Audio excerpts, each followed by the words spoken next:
Good evening, everyone, and I'm our Will. I was getting my hair cut today by my barber, my regular guy, really great guy. If you're in Martinsburg, DM me and I'll tell you who it is. You can get your hair cut there. So anyway, look, I'm talking with my barber and just talking about some different things, and because a good barber carries a conversation with you. Sometimes you pick up the last conversation you had. Sometimes you talk about something new. Needless to say, we were talking, and he was asking about what I was going to do my next video on, and saying, oh, you probably have an idea of what you're going to talk about. And I was like, well, really, you know what? I just had something come to me. So the thought that came to me, and the story I wanted to tell today, is about hard work. And most men and women who have a solid work ethic have a story or experiences, things that help to frame that for them and kind of really put in place the things that solidify that work ethic. And I say that because for me, there was a very specific event that happened, and I was probably 13 at the time. My dad was stationed at Fort Meade, Maryland, and we had moved in with a family for a little while. Some friends my dad had made, and I don't remember if we were still living there, or if we had finally gotten our own quarters on base. And something my dad always had us working. We were up at 7 o'clock on Saturday mornings, and we were working. So this particular morning, we were up at like 7 o'clock, because usually he's kicking us out of bed at 7 a.m. Come on, it's time to get your chores done. It's time to get stuff done. So what ended up happening is he had scheduled us, me and my brother, just younger than me, to help somebody move. In military life, moving was a super common thing. You helped your friends move. Sometimes people would pay you to move. Just moving is part of military life.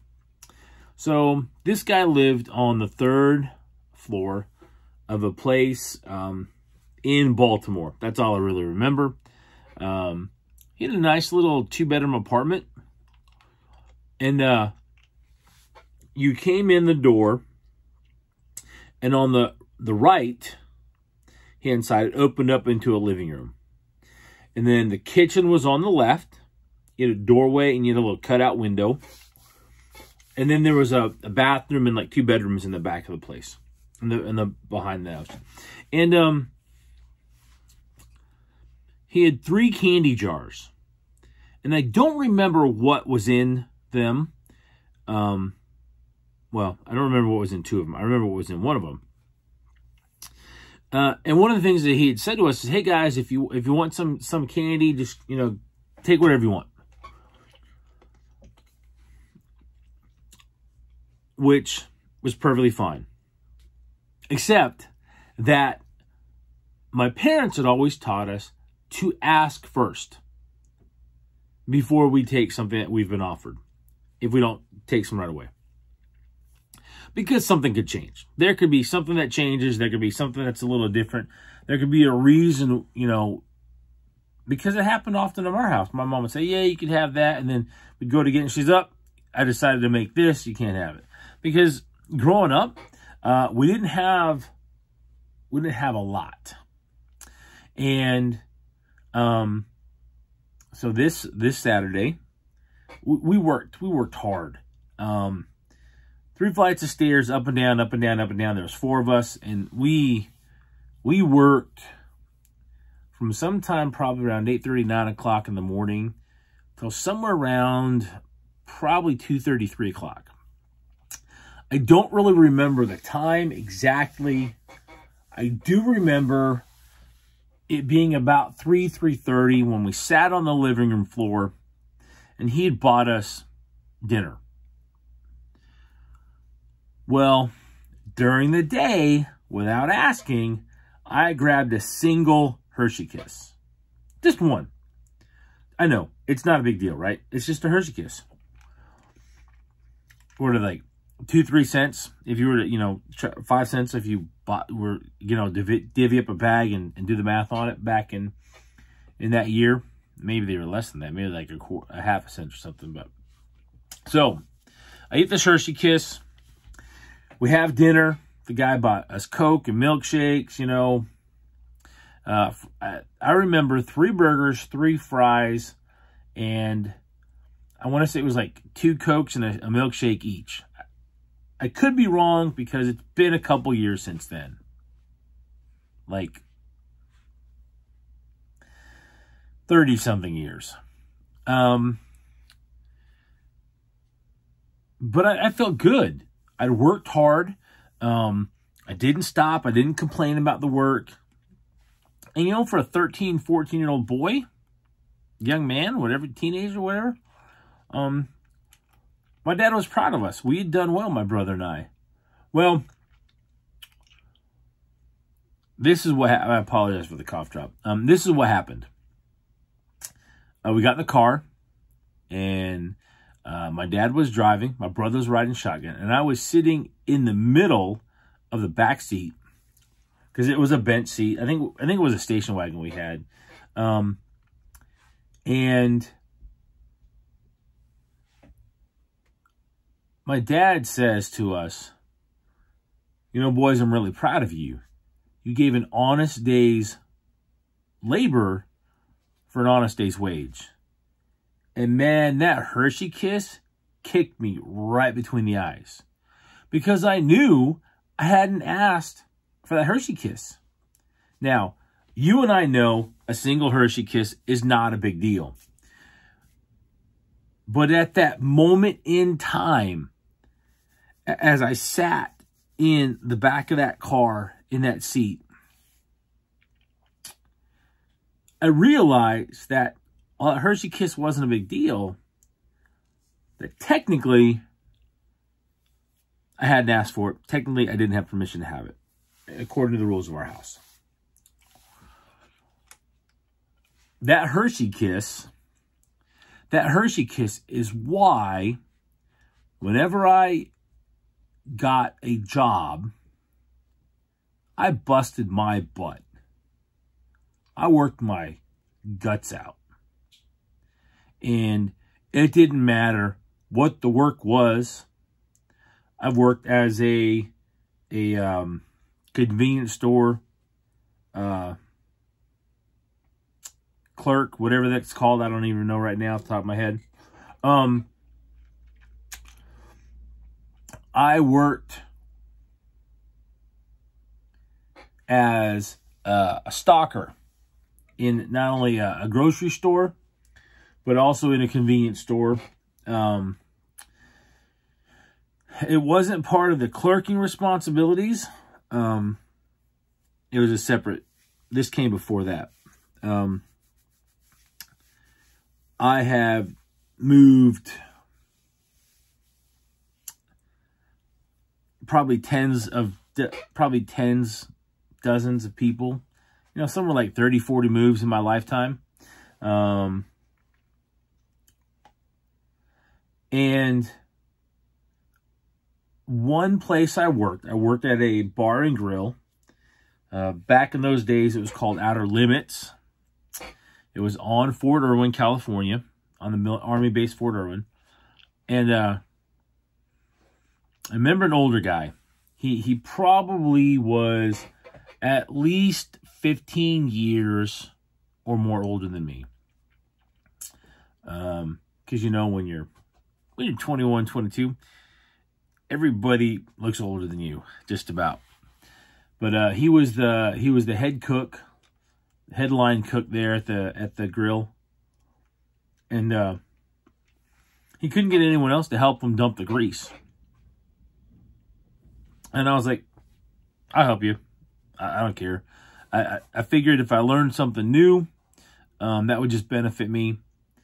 But in the course of moving that, helping him with that, dump that grease, he'd given me props for being a hard worker because of the work I'd done around the place. I cleaned up in the mornings. I worked 4 to 6 hours a day, typically cleaning the bar and grill. And then I'd work in the kitchen sometimes. If they were short, they needed help, I'd jump in and work in there too.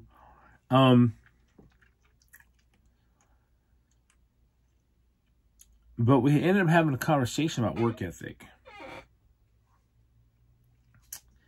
And those lessons stuck with me. And they pay off to this day. I recently told an elderly couple from church I would help them with the project. And I did. It took a lot longer than I hoped. And I had to fix things that weren't done right. But I told them, said, it's fine. Don't worry about it. And I told you I would help with this, and I'll help with it till it's done. My point is this: hard work, being willing to do a job right, the way that you were instructed or told how to do, is really, really huge. Because so few people are willing to put in the work.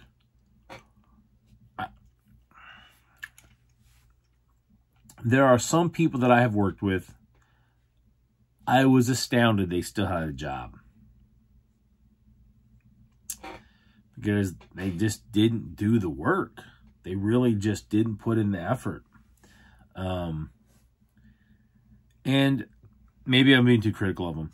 But what I want you guys to understand is that when you do a job right the first time, not only will you get recognized for that, unless the culture in the place is off kilter, but it means you don't waste your time too. You do it, it's done, boom, that's it. That's it, it's done. You don't have to go back and redo it. You don't have to go and fix whatever was wrong because you did the work. And I've really been trying I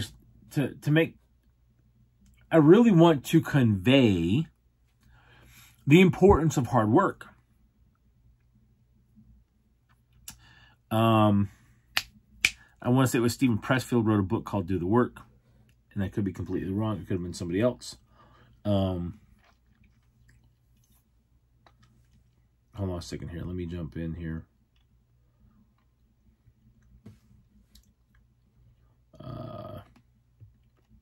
Because now that I'm thinking of it, I want to tell you who it was. Because it was either Stephen Pressfield or it was someone else that that should rightfully get the. Yep. Hey, I remembered it was Stephen Pressfield. But what he talks about in that book is that there's certain things in life that you are not going to achieve, especially mastery in a skill, mastery in a language, mastery at an instrument, at skateboarding, at bike riding, at mountain climbing. I mean, there's so many things in the world that if you don't master, if you don't put in the work, you'll never become the master of. And while I think it's important that an individual has experience in different places, like Chris Brady talks about in his book Pales, I also believe that along the way, you should develop mastery in something. Whether it's speaking, whether it's carpentry, whatever it may be, do the work. Because what it does is it makes a massive difference in your life. The way you feel about yourself, the self-esteem that you have. Boom! Huge. One of the networking groups I'm part of, I love being in there. I unfortunately don't always have time to be in there, but I've been able to connect with some of the guys and gals on social media. And man, just watching them do the work is excellent. It's excellent because it shows in what they do. So, look, guys, ladies and gentlemen, friends, family, followers of all ages, I hope you get value from this video. If you do, please like and share it. My goal is to hit 25,000 subscribers because I believe in the importance of understanding principle-based living. I believe it's important to understand leadership, and I believe it's important to find leadership examples in all sorts of places. You can go to my book list at turningleafs.com. That's LEAFS.com. And there's over 250 books that I completely recommend. Some of them are some of them are fiction books, and I recommend them because of the attributes of some of the characters. Because they're that good. They're that amazing. And some of them that are on there, oh, they're stodgy business books if you want, but they're brilliant, brilliant works. There's very few books that don't make that list. And there are sometimes a book that I really regret wasting my time reading. So, look, guys, if you want a personal recommendation for a book, hit me up, message me, go to turningleafs.com, book a 30-minute appointment with me, and let's talk. Because I will be more than happy to make a book recommendation. But what I need to know is where you're at.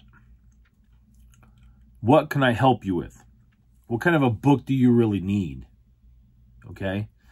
Or you can go to that list on your own and just scroll through it and pick something. Because really, it's about you. It's about your learning, your growth, your professionalism, your skills. So, and I'm here to help. I'm more than happy to help. That's why the videos, that's why the book list. So if you get value from this video, please like and share it. If you haven't subscribed, please subscribe. My goal is to do a video every week, whether it's going to be a book review or something else. That'll determine whether I get books done.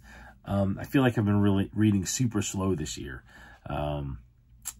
So needless to say, thank you guys again for spending time with me. I hope you guys go out and make it a great night. And I hope you guys have made it a great April as we're counting down the year, the month, year. Yeah, we're doing both actually because it's the 4th month. So, all right, take care, guys.